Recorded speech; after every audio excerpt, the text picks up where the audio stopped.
Hey everybody, welcome back to Chomp, brought to you by the Restaurant Association. I'm your host, Sebastian Kahn, and today we are here in Dallas, Texas. It is quite chilly here in Dallas, Texas. We're out here at Rusty Taco. I am very excited about today's episode. I'm gonna introduce you to Daniel and Denise. Daniel, who is the president of Rusty Taco. Daniel's got some fantastic insight on the franchising side and the difference between good and great. And Denise has some amazing stories of the origin of Rusty Taco. So stay tuned for that. I'm very excited about this, and I hope you guys are too. Now, let's get into the episode.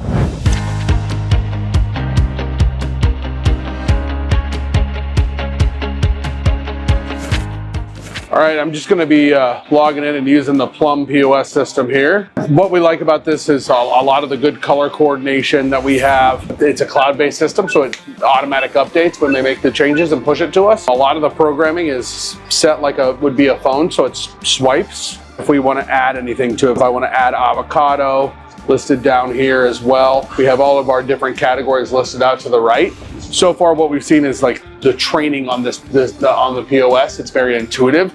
So like, especially the younger generation, as they come in and work for us in the POS, they pick it up really fast. I can either send it to the kitchen and move on to the next order without taking payment, or I can hit just send and start an order and take payment right away. It's a big deal, so if you're taking a phone order, you can just send it and move on to a guest that's right in front of you.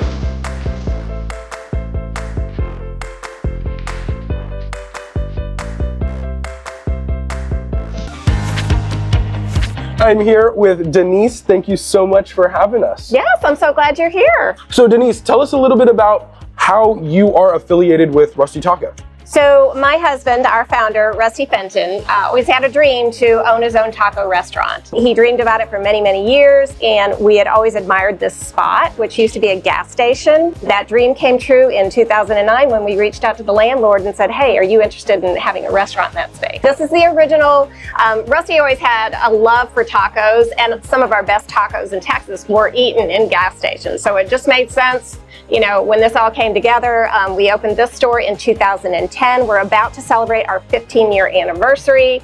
Wow. Super excited about that. Rusty wanted to feed the neighborhood, feed his family and friends tacos, his favorite food. Rusty was just a dreamer.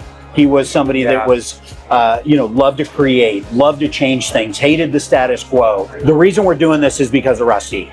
You know, it wasn't because of the food. It wasn't because of, X, Y, or Z. It was really because Rusty was really excited us about the brand. When I first got to Rusty, I called it my Gandhi period. I got on the road. Yeah. I wandered the hillsides. I went around all the restaurants, or I tried to get to every restaurant and really meet the people behind the scenes. Looking at what Rusty brought to Rusty Taco and the brand, how do you continue to create that brand and keep it consistent in and throughout the 35 different locations? There's a lot of different ways to approach it. I typically look at it through the lens of the guest, and I look at it typically through three things: food, service, and ambiance. Okay, what is the food we're serving? Yeah. And is it relevant? Is it great?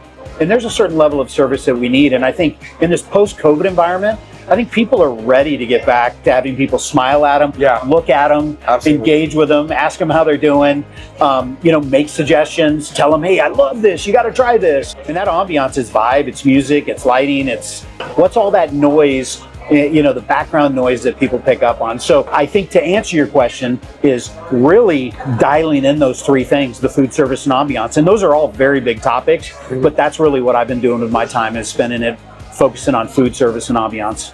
Talking about ambiance, this has been a constant trickle of people. It's loud, it's lively, it's great amount of light.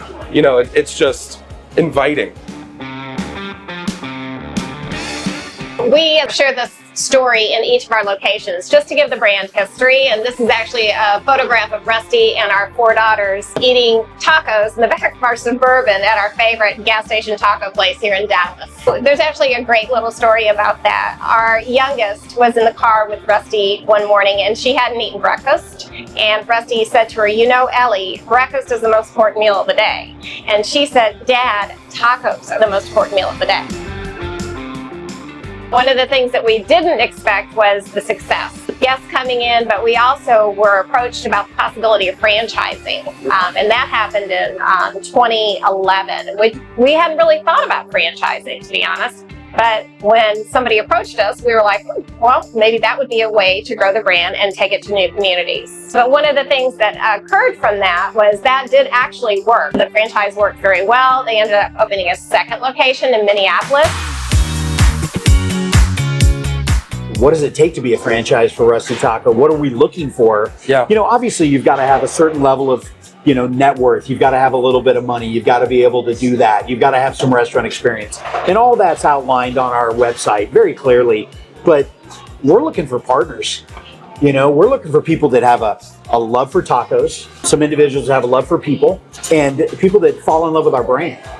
I'm really interested in, do they have a passion for this? Are they somebody that's going to be an absentee owner? Or are they somebody that's going to actually be part of it and engage? They're open to go out in the community and building a business.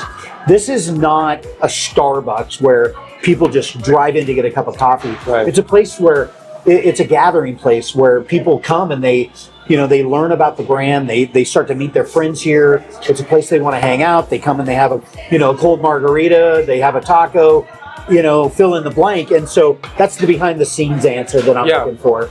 From start to finish in that franchise process, what is that timeline looking like? From the time someone is interested in becoming a partner to opening their restaurant? Yeah, so there's a lot of factors that you're dealing with. Of course. Okay, the big long part of it is finding the right site, working with the landlord, getting the lease dialed, then getting, the building designed and getting it built.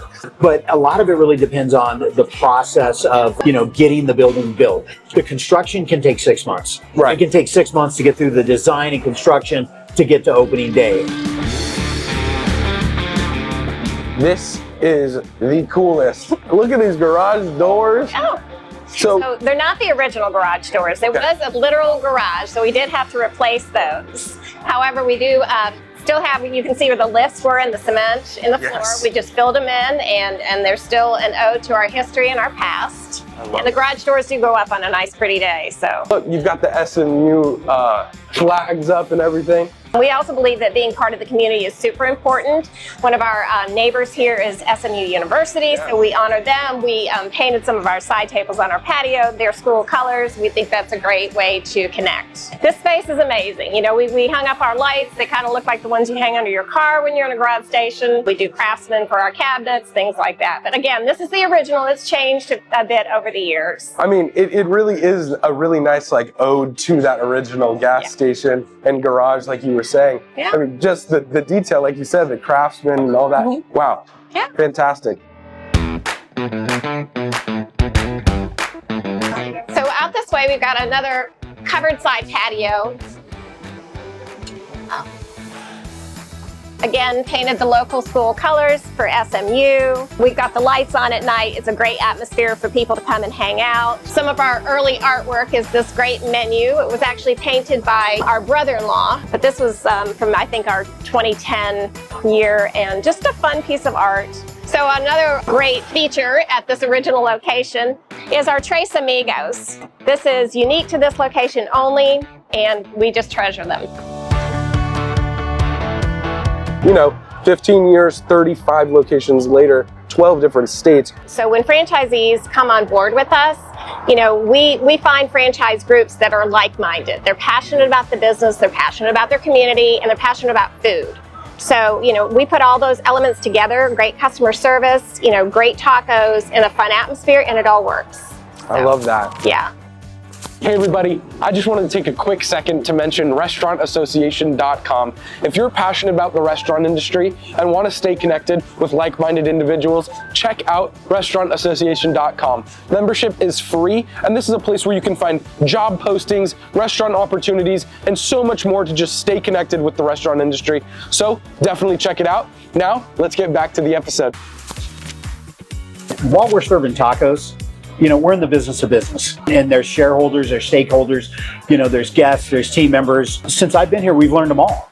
You should be measuring everything on a daily basis, or measuring your financial metrics on on a daily basis. And so one of the things we've done over the last 7 months is started really looking at things at a granular level. We look at everything in the shortest time span that we possibly can, just to make sure that we're doing a good job. We need to be good stewards with the investment that's been made into this organization. Our goal is to grow the brand, right? That is why we're here. We're here to grow the brand. We grow the brand because people love the brand.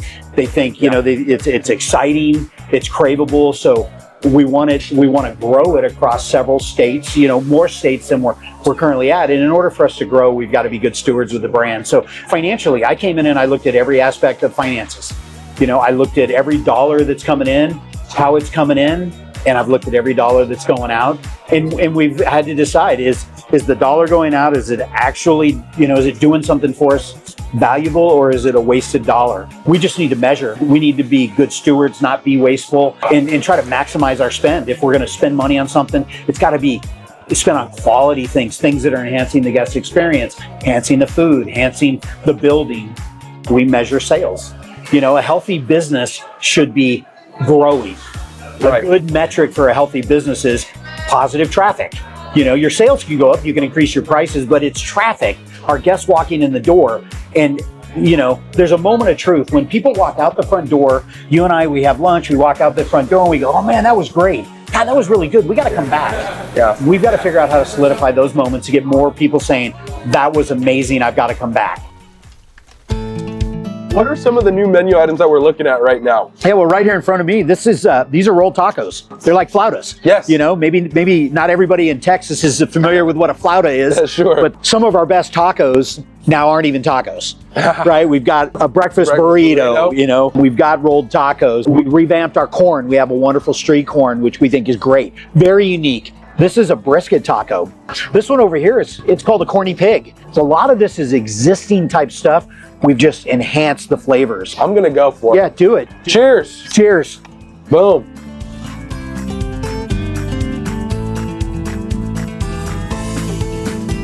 Jim Collins wrote a book called Good to Great back in the 90s. And a line that stuck with me is, you know, good is the enemy of great. And so we've really challenged ourselves to say, is this great? What is not great? How can we make something much better than it is? And so we spent a lot of time looking at the menu, looking at the data, trying to understand, what do our guests want? How do they use us? What are the use occasions? How do they come in? Yeah. You know, are they using us for breakfast, lunch, dinner, happy hour, late night? Are they using us more for catering? Are they using us during the weekdays or more on the weekends? There's really 3 pillars that I use, and it's really quality, variety, and uniqueness. We've tried to add some things to the menu. We're not going to back up on quality. We want our quality to be great. You know, we want you to not come in and have the same thing every time you come in. We'd like you to be able to come in and experience a lot of different things. When you spot a trend, if you try to jump on it, you're probably too late. Yeah. Kind of referencing the good to great model. How do I take something and make it even better? Our goal is to try to stay ahead. You know, try to create great food, you know, try to have a balanced menu. And so, you know, we've added some things that are unique. We've added high quality items. We've added massive flavor. Kind of looking at the future of Rusty Taco and the brand and the franchise, what are some of the tools and the processes that you use on a day-to-day or that you plan on using to kind of help streamline the company and the brand? Yeah, there's a lot of technology out there, and I constantly get approached. There's AI technology.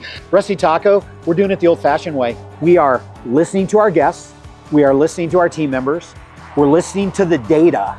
Okay, we'll run data. If guests are eating it, it's going to show up somewhere. We're listening to the facts. We're listening to the facts. How hard is it to get product? How hard is it to prepare it? How hard is it to store it? And then we're running it all through our core values.